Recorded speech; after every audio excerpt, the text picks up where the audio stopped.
Lectern, check, check, check. 1, 2. Testing 1, 2. Check, check. Thumbs up. You getting that? Just check lectern B. Lectern B, check, check, check. 1, 2. Testing 1, 2. Thumbs up. Yeah. Cool. And just ceiling mics as well. Just check questions. Someone speak to me out there. Will you resign? Cool. You getting that? Yes, perfect. Yes. Thank you.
Kia ora koutou katoa. Good afternoon, everyone.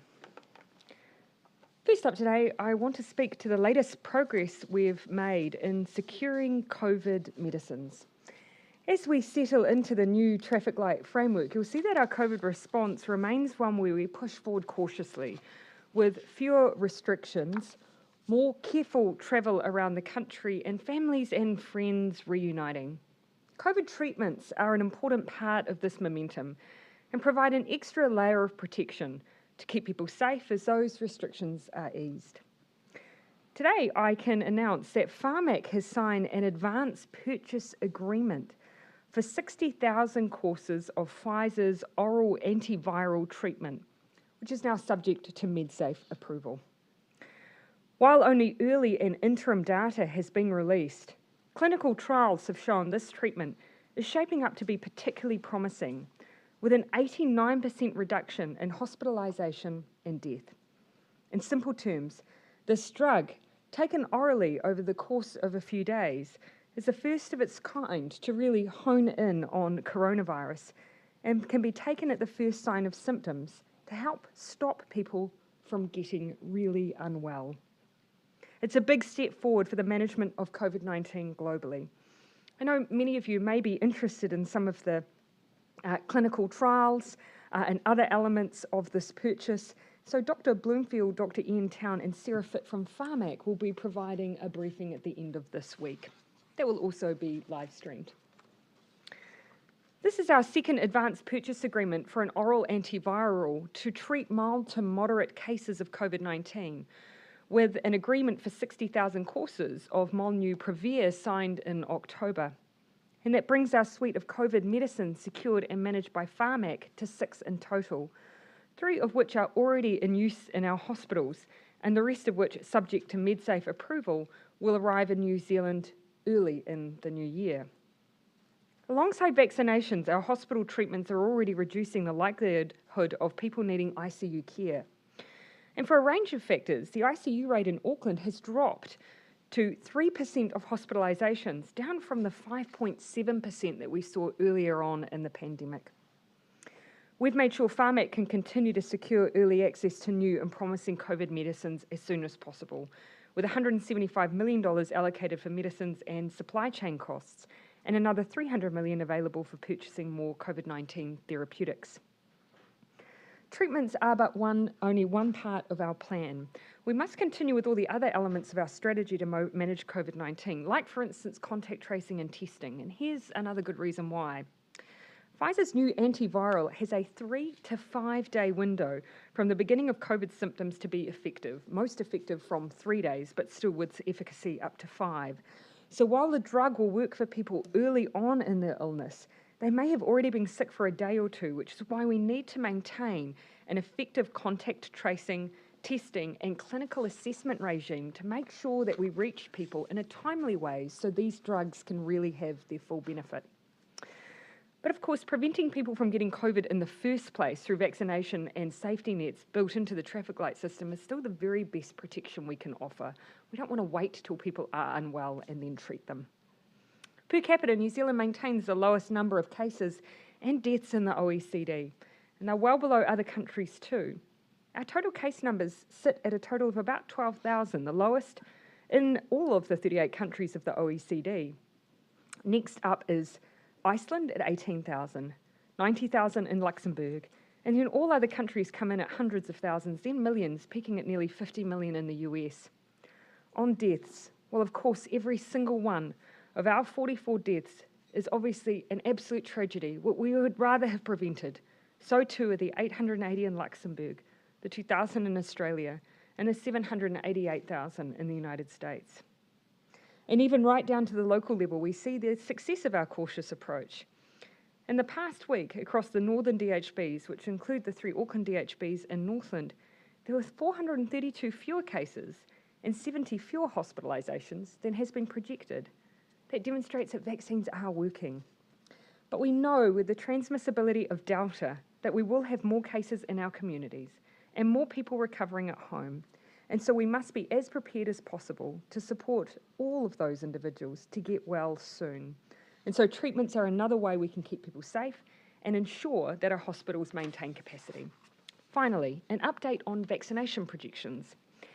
As we move forward and look to review the traffic lights on Monday, the 13th of December, and the Auckland boundary eases on Wednesday, the 15th of December, we move forward as a highly vaccinated population.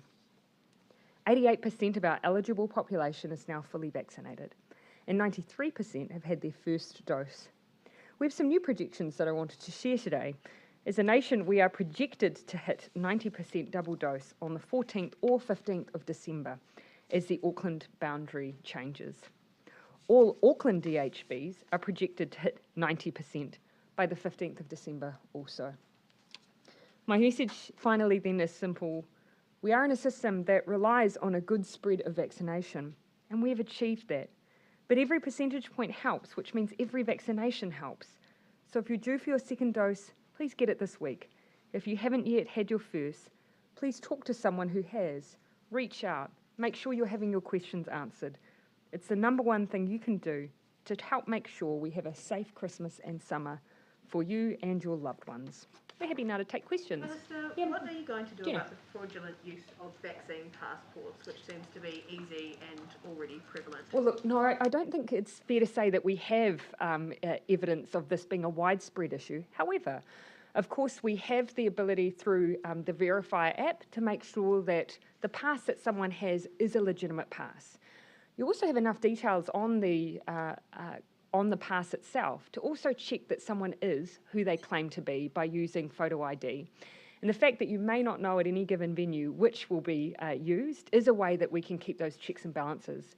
We do want to make sure, though, that if passes aren't being checked, that the public have a way to raise concerns if there are any. So we're working through how we might enable people to do that if they have concerns. Looking forward into, I guess it's kind of okay for hospitality outlets because there aren't as many people in there, but looking forward into festival season when there are those bigger events, will you be expecting festival directors to be using that Verify app, every single person, every single time? Well, actually, a number of ticketing agencies are working on ways that they can build into their ticketing process some of those checks that otherwise might be at gate. That's one of the reasons, of course, you'll know that we released some of the technical details for the Tracer app to try and make it as accessible and seamless as possible for large-scale events. Just really quickly on a completely different topic, you're going up against Christopher Luxon for the first time in the House tomorrow. What are you expecting? Look, obviously this is now the fifth opposition leader I've faced, and that doesn't change my job. My job is exactly the same as it's always been, so my approach, be it in the House or in any other regard, will be the same as well. I'll let you finish that. Is there a more formidable foe? Again, I've treated every opposition leader exactly the same, and I'll continue to do so. It doesn't change my job and what I have a responsibility to do. Just going back to what... I'll come to Mikey, and then I'll come to you, Jason. He's used to sort of being in those positions of power, in the boardroom and so on. Are you expecting that to play in his advantage when he comes up against you tomorrow? I think, look, Parliament and politics and a pandemic is a completely different environment. But look, I wish the new leader of the opposition well. I don't imagine it's easy to manage a caucus where you have three past leaders within it, so that can't be an easy job. So I do wish him good luck. Is that a dig? No, I just think it's a statement of fact. Just on COVID, please, Prime Minister. Yeah. Have there been any issues raised with you about the first few days of the traffic light system? Is there anything that needs to be changed or looked at? Look, I mean, having come in now and had a bit of a sit down and talk through with our team following the weekend, and of course reading some of the feedback from those who have been operating the system, as well as just speaking to those who have been using it day to day, I think a remarkable change has been implemented with actually reasonably small number of issues, which is fantastic. However, we do expect there to be some issues that we will work very hard to iron out very quickly. I do ask those who might be operating the system, if you do come up against tweaks you believe will make the system a little easier, then please make sure you get in touch with your associations. We're very keen to have that feedback. Will you give us an idea on where some of those tweaks might happen? Look, none of them are particularly substantial. So, for instance, Retail actually aren't required to use vaccine passes. We've noticed that some are using them. We want to make sure they know that they're not required to. So if they choose to, that's fine, but we just want to make sure retail are really clear that they have those options. Otherwise, just making sure again that if people are concerned that they haven't been asked for a pass where they should have been, that they've got a way of raising that if they have a concern. Just on changes very quickly, on Friday night there was a change where takeaways no longer have to have staff and customers vaccinated. Why was that? Oh, that's not a change. So there was, I guess, a bit of a question mark. Some takeaways weren't clear on whether or not they were to be treated as hospitality or whether or not they were treated as retail. But you can tell from, of course, the framework that when people are using vaccine certificates, it's very much around people dining in, the ability to dine in and so on. If you're just coming to pick up your fish and chips, it's a bit more like retail.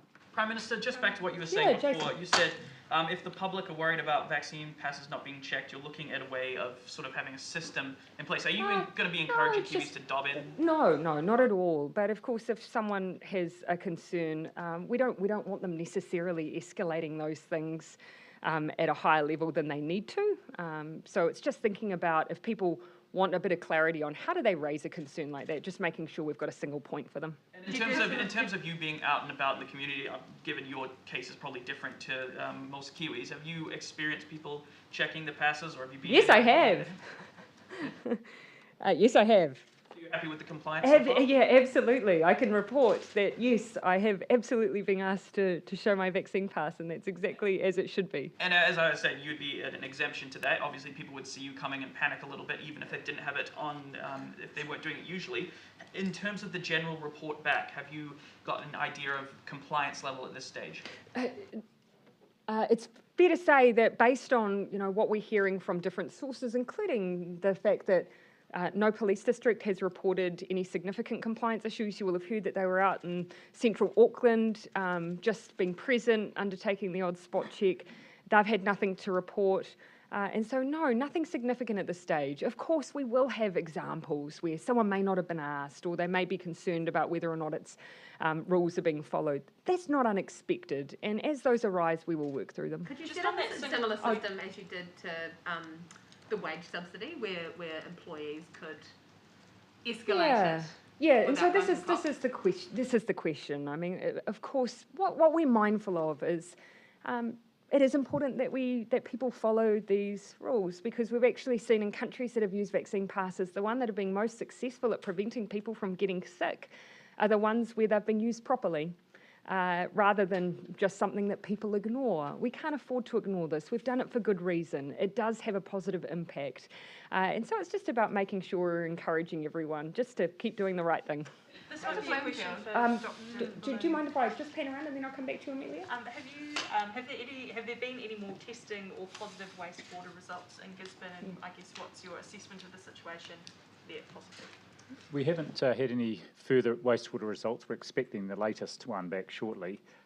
Testing rates in the population, we could do with more testing. In other words, we need people who've got any symptoms to go and be tested, but we haven't found what the source might be of that positive wastewater result yet in Gisborne. The important thing is, as we found in other places like Pahiatua, if we keep testing, we will eventually find if there is a positive case there. So I would just encourage anyone in Tairawhiti, especially in Gisborne, if you've got symptoms, go and get a test. A couple of questions on child poverty for you, Prime Minister. Yeah. Will you target more support towards Māori, Pacific and disabled whānau to lift more children out of poverty? So, of course, one of the reasons that we have this additional data is because we've instigated. We have wanted to, at a more granular level, dig down into our child poverty numbers in New Zealand so that we can make sure that our policies are making a difference to those children that we need to reach. One thing we do know that is the measures that we've taken so far do have a disproportionate impact on Māori and Pacific children. And you can see why, because they are overrepresented in our poverty statistics. So already of material deprivation, so children not having enough food to eat, clothing and so on. We know of the impact we've had there. We've lifted nearly 10,000 children out of material deprivation. About half of that, 10,000 Māori children, and that represents about half of the total number. So you can see that actually our child poverty measures generally are having a disproportionate but positive impact. Does that gap, are you concerned about the gap between Māori Pacifica Yes. disabled children and Pākehā Yes, children? absolutely. We know that Māori and Pacific children and children with disabilities or living in families with disabilities are overrepresented in our child poverty statistics. We know that. One of the things we want to do is make sure that we have a better understanding of the impact of our policies on these groups as well. But we also know that of the positive progress we've made, it's also positively impacting these children too. We just need to keep going. Those child poverty monitor figures are from before COVID, though. Do you expect things to get worse? So they are. One of the things that's been a little difficult is our ability to survey. So these are all based on survey data that, of course, is being impacted because of COVID itself and our ability to adequately survey. We do expect COVID to have an impact, but that's why we haven't waited for numbers to tell us that. That's why we've made changes to working for families, some of which you saw only a matter of weeks ago. It's why we've lifted government support rates.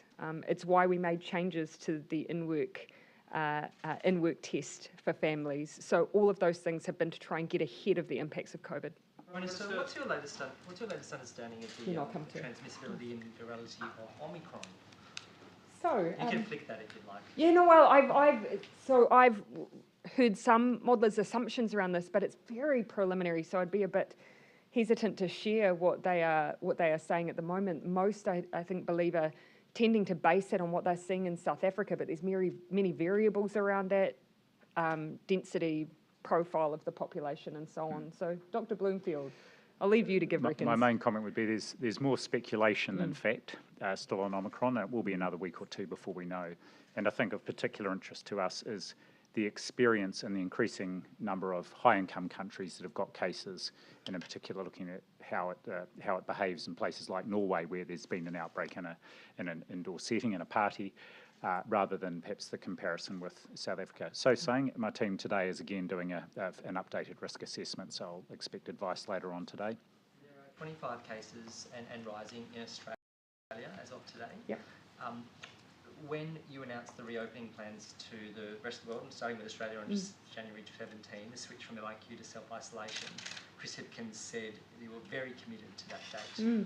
Will Omicron, could it change that? Oh, we haven't changed any of those decisions, and I think it would be too early to do that or to rule in or out any further future possible decisions. We are going to use the research and evidence that sits in front of us when we make any substantial decisions like that, but none have been changed to date. That decision set in stone, or will Omicron naturally cause you to revisit? We haven't changed it, but of course, if we're presented with evidence that suggests it presents a significant danger to the population for issues around vaccine efficacy and so on, of course we will look at that data and consider whether or not we need to change anything we're doing. We don't have that data yet, so it would be too early. The only other thing I would say is, look, we've put in place measures to make sure that we are taking a cautious approach at our border. It is inevitable that there will be an Omicron case at our border. That is inevitable. In the same way that we had people come into MIQ with Delta. What's key for us is to continuing to work hard to try and manage that at our border rather than in our community. Into your summer holidays, needing Cabinet to sit, or Cabinet Committee to sit? No. So because of course, it won't be unexpected. I don't think any of us would be surprised if we had a case in our MIQ, given what we're seeing happen internationally. What we're making sure is that we've already preemptively considered any protocols that we may or may not need should that occur over the coming weeks, because it is a when, not an if. But of course, ministers remain available all the way through the summer period as well. Thomas. Yeah, on the notion or suggestion or commentary that New Zealanders should maybe not travel for the summer holidays to reduce the risk of COVID spreading. What's your view on that? Is that necessary or excessive? So we have built our arrangements, our COVID protection framework, the requirements of all Aucklanders. Those are the protections we've put in place so that we can enable safe movement. So we are not asking people to stay home. We're instead asking them to follow the rules wherever they are in the country. So if you're an Aucklander and you're double vaccinated, then you're able to move. If you haven't been, you need to be tested. If you don't want to do either of those things, then of course we would ask you to stay where you are. For the rest of the country, of course, we ask people to follow the COVID protection framework. If you're in a red area, make sure you follow those guidelines. They've all been set to ensure that despite there's movement around the country, we're doing that as safely as we can. And can I say, Bloomfield, I mean, would there be any public health benefit to people staying home and not going on holiday, for instance, you know? Particularly people who live in Auckland, for instance, maybe wanting to travel to areas that are less vaccinated. The reason we've put so much effort into our vaccination program and got our rates up so high, particularly in Auckland, is to help support people, getting back to normal and allowing people to travel around again. In addition, there's of course the safeguard of requiring a test of people who are unvaccinated when they leave Auckland. Likewise, the protection framework puts in a range of measures in any part of the country to limit the activities that unvaccinated people can undertake, particularly higher risk settings. So the whole purpose of it is to enable people to move around safely. Would you disagree with those people who are saying that, who say that people shouldn't travel for the holidays? More important is that people who are unwell don't travel, and in fact that they stay home and get a test and do all the things we've done right through this pandemic. It's not about travel per se, it's about what people do if they either have symptoms or have been a contact or are a case. That's where we need to restrict movement, and that is no different from right through the pandemic. It's true, and that's no different regardless of whether you're in Auckland or any other part of the country. Thanks. And just quickly on electoral law reform, the Ministry of Justice has put out its consultation documents on transparency around political donations. I just would like to know if the government and or the Labour Party would support a ban on anonymous donations outright and the opening of parties' annual financial reports. Yeah, and so look, this is where I think we're putting out a range of questions to the public around what's going to continue to increase public confidence. And so whilst we haven't taken a final position on those issues, we're genuinely interested in what we can do to really shore up people's trust in their democracy. So I think we're very keen to go through that process and hear from the public on that. Do you think it would be pragmatic or to entirely ban anonymous donations? Oh, look, I don't see why it wouldn't be pragmatic. I guess, that would be able to be implemented. I guess the question you're asking is it pragmatic from a political party's perspective? Is that the question? Yeah, and I mean, is there not a benefit to having anonymity for some? Yeah, well, look, I mean, if your question is will there be some who choose not to donate if they lose their anonymity, I'm sure that would be the case, absolutely. But I think the question really here is allowing the public to have their say on their views. And would you want to see your party's annual returns made public every year? Oh, well, of course there is a degree of transparency already around in political parties' returns. The question is, the degree of expansion around that. Again, it's in everyone's interest to ensure that people trust in their democracies.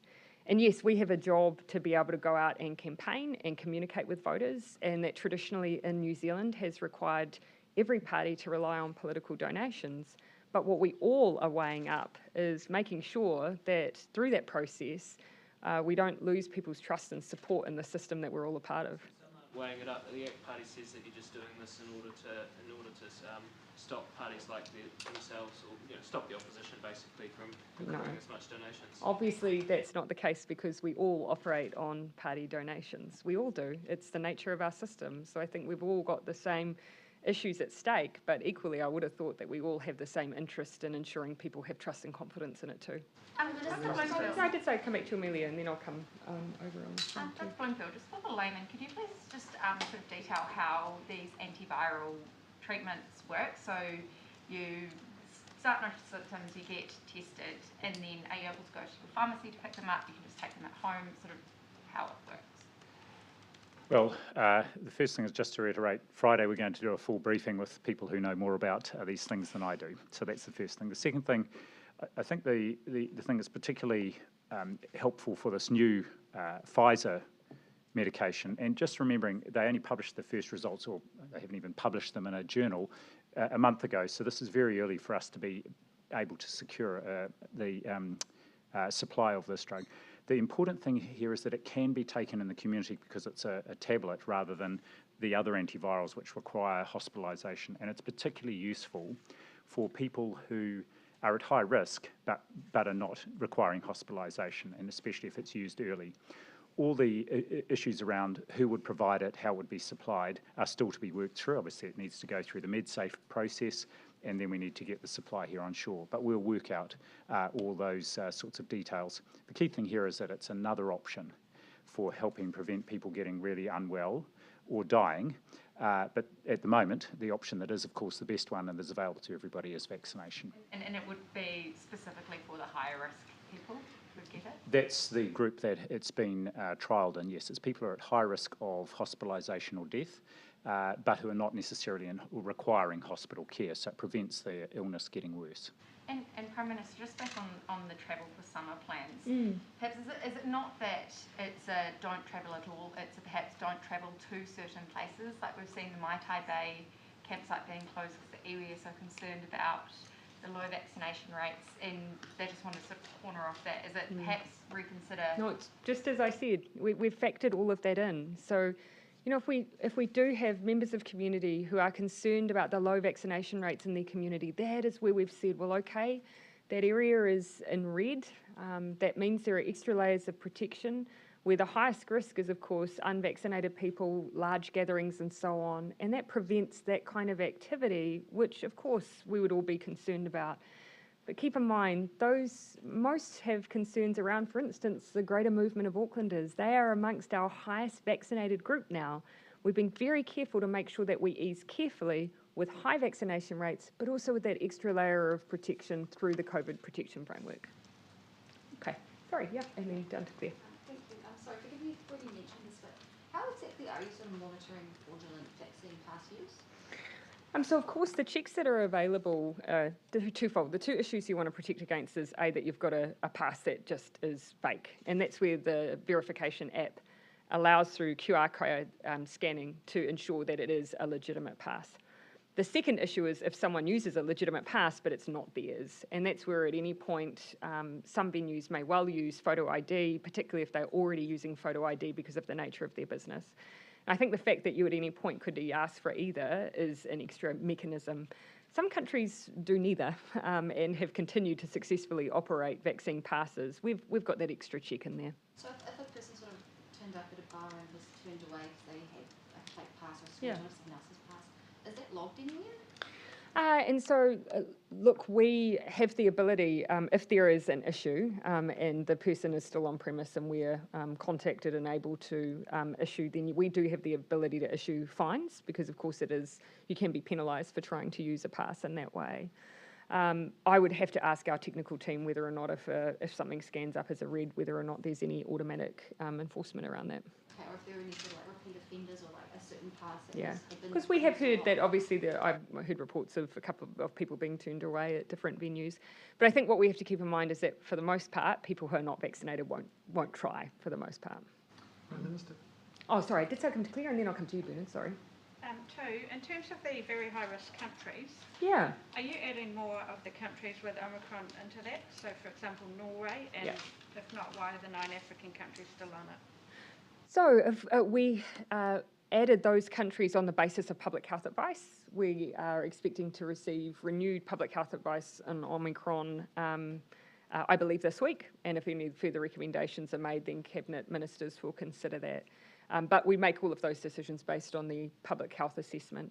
One thing we will keep in mind, of course, will be prevalence and just the amount of and number of cases. Even if you're not necessarily seeing those reported in country, you can still see countries of destination still reporting the likely link between the Northern African countries that we've already designated. Secondly, there's some confusion among local councils about the rules for swimming pools under the traffic light system. The advice you're given still says swimming pools TBC. Oh, that shouldn't be the case. I can make sure that we clarify that. My recollection is they're all counted under public facilities. So that Because some councils at the moment have them shut and others have them open because they don't know. I'll make sure that that's clarified. If that's in a public space, nothing should be TBC now. Prime Minister, Oh yeah, sorry, Vinny. you mentioned that it was early days on compliance for checking vaccine passes. There seems to have been mixed reports over the weekend. So how is the government, in a more cohesive way, monitoring the compliance, and how low would compliance have to be before you started to, do spot checks or get... Yeah, so look, I think we need to keep it in proportion. I mean, from the reports that we've seen through the police, from the reports we've seen from those businesses operating, I don't believe it's fair to say that this is a large-scale issue. That's the first thing. The second thing, of course, is that we want to make sure that we maintain a sense of, confidence in the system. And so that's why we're thinking about ways that we can allow people, if they have concerns over whether or not the system's being utilised as it's intended, we have an outlet for that that's pitched at the right level, so we don't, for instance, necessarily burden the wrong enforcement agencies with those queries. We do have a portal, as it happens at the moment, where queries like that or issues like that are then flicked off to either WorkSafe, the police, or others as required. But again, as I say, there's nothing to suggest this is a widespread issue, and I remember being asked the same thing over scanning. And of course, when we put in those scanning requirements, actually people's compliance with that has been solid. Yeah, it happened to me twice over the weekend, but I don't understand... What was that? Sorry, Sorry? What happened to you twice? Well, where I walked into places and wasn't checked. Okay, so this is where we want to make sure that people are checking. They were hospitality venues. I don't mean to pry into your weekend.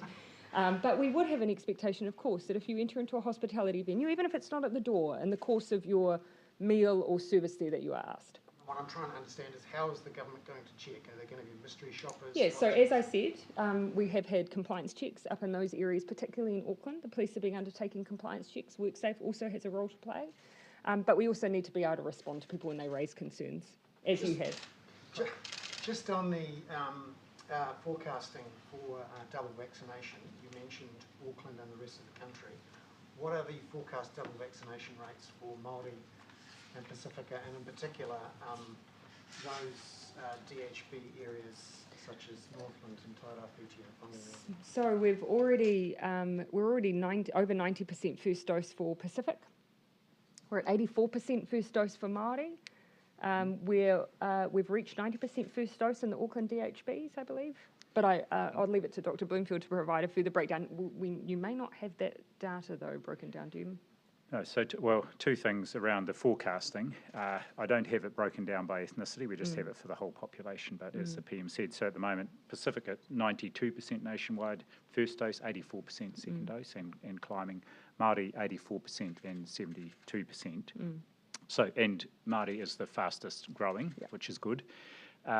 In terms of DHBs, the two that will be the longest, will take the longest to get there, will be Northland and Tairāwhiti, but they continue to make progress.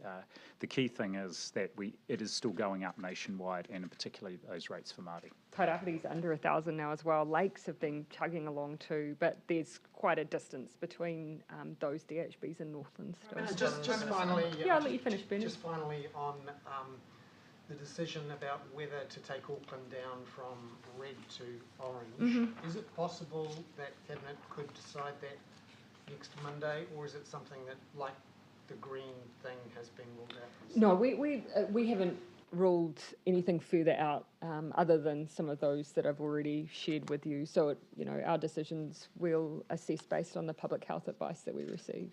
What's your feeling about how? I really wouldn't want to. Actually, I do place a lot of weight on the public health advice, and of course, we will be cautious as we have been to date. So I will wait though with an open mind on the advice we receive. Prime Minister, just in terms of your upcoming nuptials over the summer, how does change in tack? Yeah, just a touch. How does the change in traffic light system? How will it affect that? Look.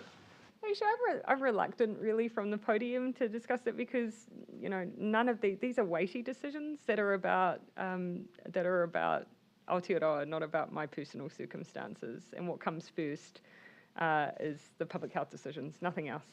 Prime Minister, Angela Merkel leaves office this week after 16 years reigning Germany. Do you have any thoughts about her legacy and her leadership style and how she's really remade Europe?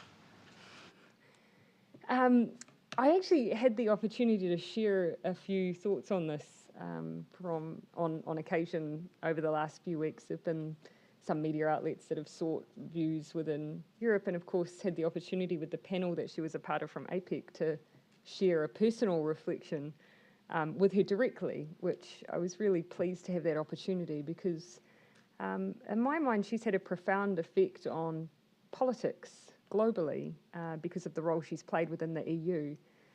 But she's also, I think, she had a real effect on me personally as well. My visit to Germany was quite early on in my role as Prime Minister, and to meet with a leader who took such an interest in our part of the world, but also who genuinely wanted to hear the perspective of someone from this part of the world in, as I say, a quite genuine way, had a real impact, lasting effect on me. Just again, was a reminder to me that no matter where we are, no matter the size of our country or the size of our economy, we all have a perspective that is useful if we want to be politicians that are empathetic, that are inquisitive, that want to continually learn from others, and to have someone of that stature who's been around for that long still so interested in learning new things, I think speaks to why she was such an exceptional person. Do you aspire to her longevity? Well, one of the questions I asked her was, that's a really long time, aren't you exhausted? One of her reflections was how much politics and the political cycle has changed over those years. And I think it has. In the same way as it's changed for journalists. You know, the cycle is so fast and rapid, and, you know, very little room for error. I think it's a different environment for, and if you've been in that long, you've seen that massive shift. Anyway. Okay, I might take a last question from anyone, if there is one. I bored you to tears with my reckons. Thank you, everyone.